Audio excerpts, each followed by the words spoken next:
From the Alvin and Rosalie Sarachek studio, PBS Kansas presents Kansas Week. A shortage of affordable housing leads to rent increases, and that has a ripple effect. We'll examine the situation in Wichita. And both the City of Wichita and Sedgwick County have passed their 2025 budgets. We'll discuss the impact on services and your wallet. Those are the big stories we're talking about right now on Kansas Week.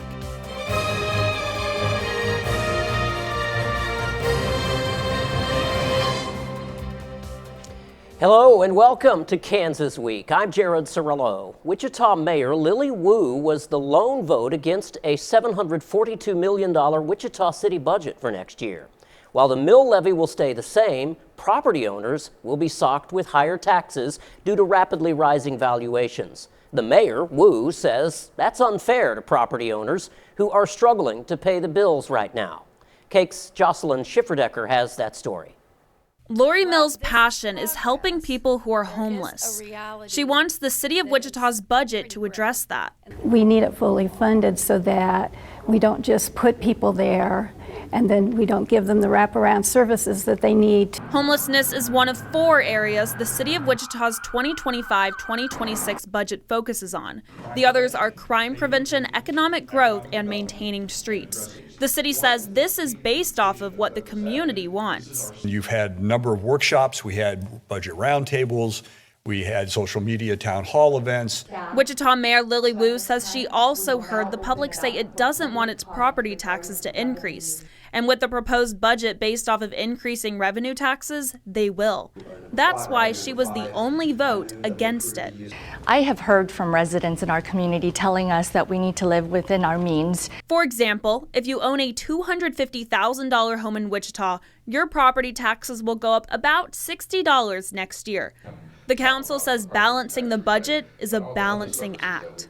There is not $12.3 million in cost savings in the city budget.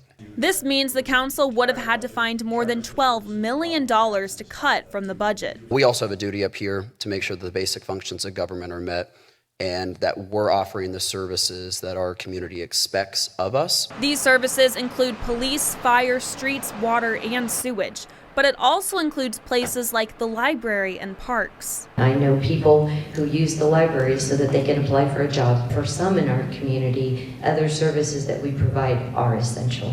That's why the rest of the council voted for the 2025 budget, saying it will continue to give Wichitans both safety and facilities to make life better. We need to make sure that we have a city that really reflects that, a great quality of life, and do what the best we can to keep cost of living down.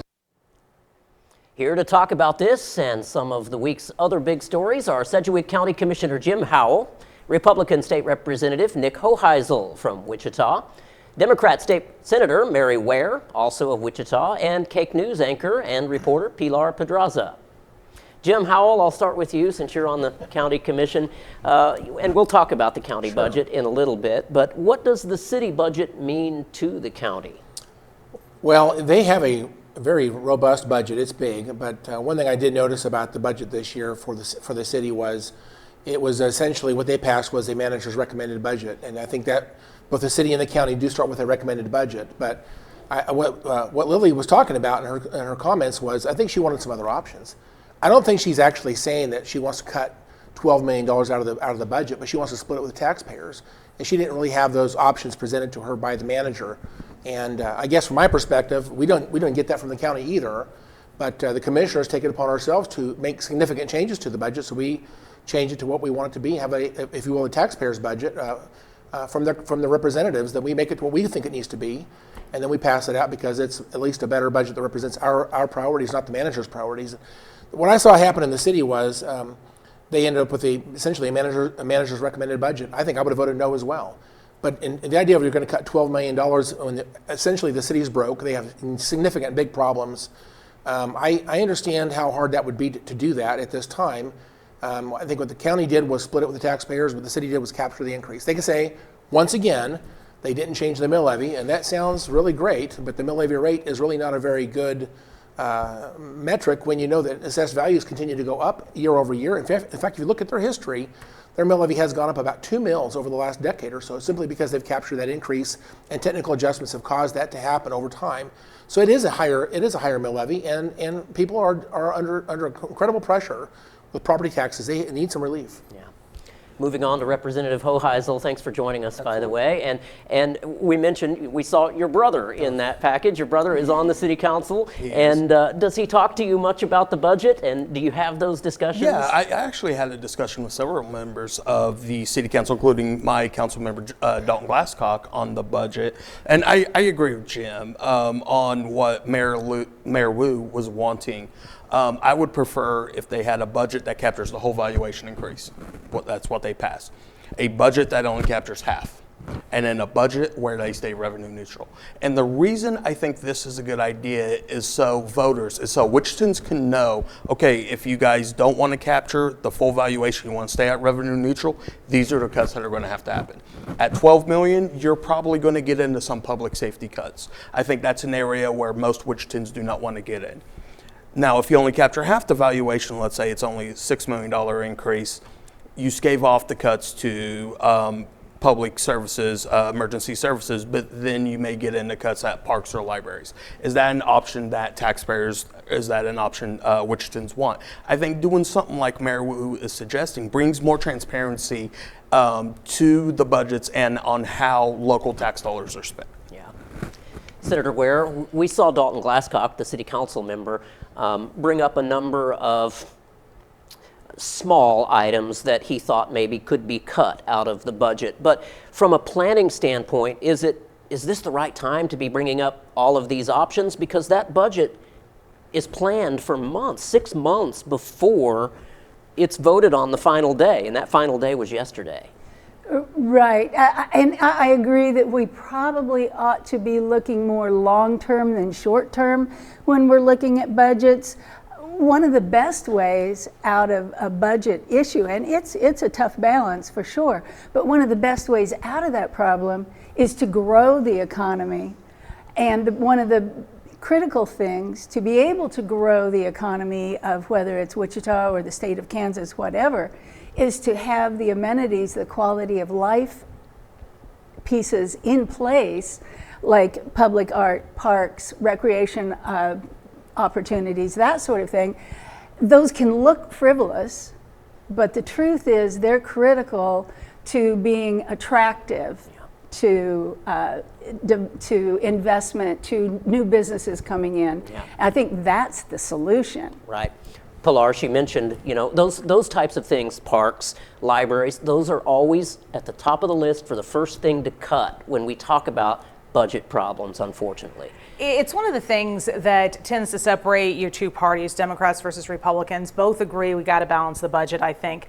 But as you're looking at those issues, Republicans tend to think of a lot of those items as luxuries. And Democrats tend to look at them from the perspective of, okay, I can't particularly afford this, but if the whole community chips in, we can have it. And Becky Tuttle made the comment about the libraries and people using those to apply for jobs and stuff like that. We've got those new benches that they just came out with free Wi-Fi for folks so that they can get on Wi-Fi on their phones or their pads. Those may seem frivolous, as you said, but for a certain segment of the population that needs it the most, it is anything but frivolous. Who don't have internet at home. Mm-hmm. And those are also the folks who are least likely to be involved in the process of developing that budget. In the city council's defense, in the city's defense, they had hearings, or not hearings, but open houses for folks to come in. They asked folks to fill out surveys. They tried to get the public's perspective on it. But the folks who are going to be hurt most by budget cuts are the ones who are least likely to be reached by those events and to participate. Good discussion. We'll move on now to the county side of the budget. The county voted to reduce its mill levy next year. Cake's Jocelyn Schifferdecker also covered that story. I see things being stripped away from our seniors. Instead, we need to be giving them thanks to survive. One of the things that makes senior Alverna Crow happiest is going to the Oak Lawn Senior Center. Doing a variety of different activities, as well as hanging out with people. But Oaklawn and other senior centers in the county say they're struggling. Senior centers will not survive at the rate of funding that Sedgwick County has allotted for us. That's why they're asking for more money from the county. And I fear that if money is not given to the center, they will not be able to continue to run the way they do. The Sedgwick County Commission voted to give Oaklawn, Clearwater, and Hayesville senior centers more money. It also voted to sign another year agreement with KPTS to televise commission meetings. They also made some cuts. There are some painful things in the budget where we had to draw back and make some cuts in some cultural arts funding that was not that was difficult to do. This includes places like Exploration Place and the zoo. The $593.6 million budget focuses on core services like public safety. It also prioritizes keeping county staff. In the end, I think we found a good balance. Found a balance between services and safety with also tax dollars. The county voted to lower the mill levy to help out with an expected rise in property taxes. Chairman Beatty says he thinks it has hit the max of property taxes it can give, and it needs to think of the future. Ultimately, what we have to be aware of is what's the plan long term? How do we stem off the rising cost of government? And in my view, the best way forward to do that is through reform. And I'll start with Commissioner Howell again. The county voted to lower the mill levy, but still above the revenue neutral rate. And again, the revenue neutral rate is a theory. It was Senate Bill 13 that passed about 5 years ago. We would have had to cut about $16 million of property taxes out of this budget to get to that rate. And I'll just argue that if you're a very efficient and lean organization, you're not going to find that type of opportunities. There's a theory that says you just go find the waste, go find the wasteful spending and the frivolous things, and you'll be able to balance the budget. Even if you did that a year or two, eventually you get to a threshold that says there's no place else to find that type of opportunity. So $16 million is an incredible amount of money. Just to be clear, we did lower the mill levy again this year. This is the second year in a row. We lowered the mill levy back in about 2015, a little bit. So this is the third time since I've been a commissioner we've lowered the mill levy intentionally. This is now the lowest mill levy we've had in 27 years. That's extraordinary. But you know what? We'd had to lower it about another two and a half mills more to be under the RNR rate. And that just doesn't seem reasonable. When 11 mills goes to the sheriff's office alone, you can't cut that kind of money without touching the district attorney and the sheriff and other very, very important things that people actually support. They're very core functions of government. In fact, we would get sued by the state of Kansas if we don't fund those things. We're compelled by law to fund education. You guys are. We're compelled by law to fund the sheriff's office and the DA and other things. So we don't have a lot of choice but to actually compel ourselves to pass a budget that raises the money to fund those things that people demand that are actually required by law. Ultimately, though, we did trim about $1 million out of the budget. And talk about these, they said, no, we cut Exploration Place. They got about a 10% cut. So it wasn't like we cut them completely. It was we call it a haircut. They still get significant funding, but about most of the cultural arts things we fund got about a 10% cut across the board. Wow. That includes things like Sedgwick County Fair, Extension Office, and other things. We have about 19 things altogether that sustain small cuts. And I think at the end of the day, that needed to happen, but in order to get further, to get into that, $16 million would have been devastating to this community.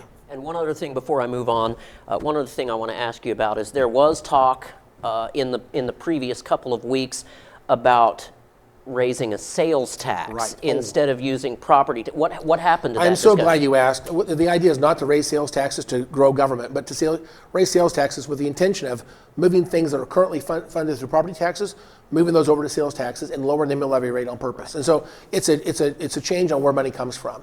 Some of those things that get property tax dollars are fairly stable. Sales taxes they ebb and flow with recessions and economic growth. At the end of the day, when these things are being funded through sales taxes, if we have a recession, they have to tighten their belt because they don't get the money from property taxes. We could lower the mill levy by about, by about 5 mills with simply 0.25% sales tax. That's significant. And what you don't know right now is we have a 1% sales tax that's been in place since 1985. Right. People in Wichita already have a 24 mil reduction in their property taxes today because of a long-standing 1% sales tax we've had all those years. Yeah. Nick, it's hard to understand for a lot of people about when you explain the mill levy. Yeah. It's hard to understand what revenue neutral rate means. when the mill levy stays the same, you're still going to pay more in property taxes. Yeah, especially with the skyrocketing valuations we've seen. I think the county did a good job with their budget. I know Jim Howe, we were in a meeting a couple of weeks ago together where we went over the budget, and we also talked about a few tax issues. I think they did a good job. I think Commissioner Howe had some great ideas during the meeting. I'm still catching up to get through the whole meeting yesterday. But property taxes are the #1 issue we hear about on the state level. I've never had a constituent email me asking me to raise their property taxes. And I do think the county should explore the sales tax question as well. But the issue is, though, when you start to use sales taxes to fund the government, what happens if the economy goes tank? So my idea on this is you don't use it to fully fund everything. You're obviously not going to use it to fully fund the county government. You're going to use it maybe if it's the zoo or exploration place, but also you have a contingency fund set aside for when you have the down years. So if next year our sales tax revenue comes in over the projection, that money goes into a contingency fund for the down years to help offset. All right. Senator Ware, anything to add? There's another angle to relying on sales tax, and that is that the folks that it would affect the most are the lowest income. Right. And that puts a bigger burden on those who can afford it least. And that would be, frankly, my first concern with doing that. When you're talking about property tax, you're talking about somebody who at least has the means to buy a home, to own some kind of property. And so that would be my biggest concern about the sales tax. Yeah. I want to pipe in at some point on that Sure. comment. Go ahead. Again, the argument is we're lowering the property taxes. So these folks actually pay rent or pay mortgage, and it actually are really helping them stay in their homes. That's the whole point. This is purposeful. We want people who are, especially those that are impacted by high property taxes that are being kicked out of their own homes, to have another option. This is 12.5 cents on $100 worth of spending, essentially discretionary spending, because your mortgage doesn't have sales tax, neither does your electricity bill or your water bill or other things like that. In fact, if you're low income qualified, you've never had sales tax on your food, even though state sales tax has now been lower. At the end of the day, people, for just living, the place to stay, and the things they have to live, like water and electricity, those things are not don't have sales tax, and yet we're going to lower their mill levy by 5 mills by moving that over to sales tax, which 30% of that sales tax is paid for by people who don't even live in Central County. Yeah. So I really think, you understand the entire proposal, it does make a lot of sense. Yeah. Yeah, that's Pilar, tricky to catch that. Sorry, Pilar, I'll give you 30, 45 seconds here. From a reporter's standpoint, did you see anything different this year with these city and county budgets? What I will say is that I really saw happening at the city and county level what we saw at the state level about 5-10 years ago as the state was dealing with its dramatic financial problems. And, I guess it was 10 years ago, yeah. 2015 was when they had to raise the sales tax. Going back to that three-legged stool, a lot of talk about sales tax kind of going up and down. Property tax is not that stable either. The very fact that people are being taxed out of their homes right now because of the valuations of their homes, those valuations come down, the amount of money coming in from property tax also goes down. So those things kind of balance each other out. That old three-legged stool is in there is a concept that's existed in the state for a long time for a reason, because it helps balance out, well, this one's up, this one's down, this one's in the middle, and then a few years they all switch places. Yeah. Well, both of the budgets for the city and the county in Wichita area are in the books now. We'll move on. Housing rent jumped 10% over the past year in Wichita, even though 800 new rental units were built. As KSN's Zena Taher explains, the lack of affordable housing is putting a strain on other services and organizations that support lower-income Wichitans. When you operate an emergency domestic violence shelter, you have to be able to admit people fast. We don't have a waiting list because if someone is in life-threatening danger, we want to make sure they have a place to stay. But what that looks like is if we don't have the space, we're calling community partners. We're calling, nearby communities, Newton, Hutch, El Dorado. We're looking at even hotels. The sooner emergency shelter tenants can move out to create room for others, the better. But recently, with the lack of safe, affordable affordable housing for those who are often women with small children, it's been more difficult. That's what keeps people from moving out. So they're ready. They have a job. They've found childcare. They found transportation. They're on the bus route. They have their bus pass. They got their training, and it's the housing that's keeping them. Mennonite Housing receiving 3 times as many phone calls from people looking for housing this summer compared to earlier this year. About 10% of people seeking help coming from the city-owned affordable units sold off earlier this year. We have been inundated with phone calls. There's been changes with the city's public housing and that going away. Seniors that are unable to afford the rental rates. With landlords' insurance costs and property taxes going up, says one expert, new challenges are ongoing. The apartment owners, when they get those increases in their property tax and insurance payments, that has to translate into higher rents that they charge. Stan Longhofer with the WSU Center for Real Estate says the biggest impacts from that will show themselves in the next year or two. Pilar, I'll start with you. What happened to the law of supply and demand? What's going on here? Well, lots of things happened. When you have inflation, people can't afford things as much. There was that major issue during the pandemic of supply services not making it into the area. That caused issues. It seems like by now things should be corrected, but you also then end up with other issues going on, people not making enough money. But it really comes down to we weren't building enough affordable houses. If you look at the houses that were going up in our market throughout all of this, they were upper income level houses. You saw lots of 150, 250, 350 up, going up.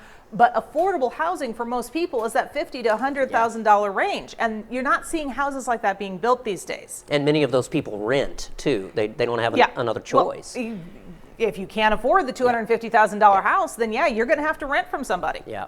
Representative Hoheisel, anything to add? Yeah, just a point on this. You're seeing a lot today with rental companies using software algorithms to find peak pricing for their rent on what their highest amount of rent in the area can be. Interesting case today, the Department of Justice actually filed an antitrust lawsuit against one of these companies that has this algorithm, basically accusing them of helping landlords collude with each other to raise the rent. I think, what was it, 10% rent was up last year here. So it'll be interesting to watch that case, because again, a lot of these companies, these property management companies, are using this software. So it'll be interesting to see how how that lawsuit plays out. Another aspect of that is corporate ownership of a lot of these rental facilities. Back in the day when rent was not that big of a deal, it was privately owned. It was you and I would have an extra home and would rent it out. Well, now it's big corporations that are owning the majority of rental units. That's right. All right, moving on. Recent water restrictions have succeeded in reducing use across the Wichita Metro. The cities of Derby, Park City, and Bel Air all report significant drops. The city of Wichita did report their numbers, saying they were down 16% the first week and 34% the second week. But U.S. Senator Roger Marshall was in Wichita recently to assess the situation and discuss the dropping water level at Cheney Reservoir.